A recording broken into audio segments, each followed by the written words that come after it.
સુરતના અડાજણમાં ઓપરેશન સિંદૂર દરમિયાન પાકિસ્તાનને જડબાતોડ જવાબ આપનાર સેનાના સન્માનમાં ભવ્ય તિરંગા યાત્રા યોજાઈ હતી। ઓપરેશન સિંદૂર દરમિયાન પાકિસ્તાનને જડબાતોડ જવાબ આપનાર સેનાના સન્માનમાં સુરત શહેરના અડાજણમાં તિરંગા યાત્રા યોજાઈ છે। મહાલક્ષ્મી મંદિરથી પરશુરામ ગાર્ડન સુધી ધારાસભ્ય પુર્ણેશ મોદીની આગેવાનીમાં ભવ્ય તિરંગા યાત્રા યોજાઈ હતી। આ તિરંગા યાત્રામાં લોકો રાષ્ટ્રધ્વજ સાથે પગપાળા નીકળ્યા હતા અને ભારત માતા કી જયના નારા લગાવી ભારતીય સેનાનું મનોબળ વધાર્યું હતું। બાદની ત્રિરંગા યાત્રા સંદર્ભમાં આપની શું પ્રતિક્રિયા છે? આજે મુખ્યત્વે સમગ્ર ભારત દેશ દરેક નાગરિકો દેશભક્તિનો પરિચય આપી રહ્યા છે।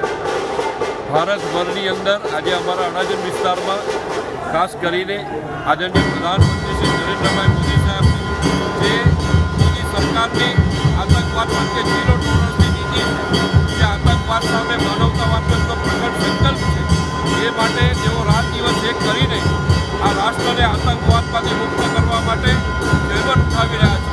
જે પહેલગામની ઘટના ઘટી અને ઘટના બાદ તાબડતોબ આતંકવાદીઓનો આખા દેશને નાબૂદ કર્યા। 100થી વધુ આતંકવાદીઓને મિટ્ટીમાં મિલાવીને એમણે રાષ્ટ્રહિતનું કામ કર્યું છે।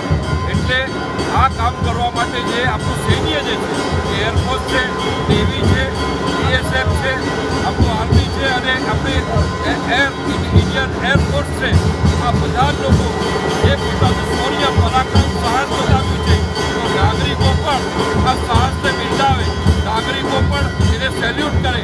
નાગરિકો આજે આખા ભારતના સૈનિકોની સાથે ઊભા છે એ પ્રતિનિધિ કરાવવા માટે અડાજણ વિસ્તારમાંથી આજે તિરંગા યાત્રા આપણે કાઢી રહ્યા છીએ।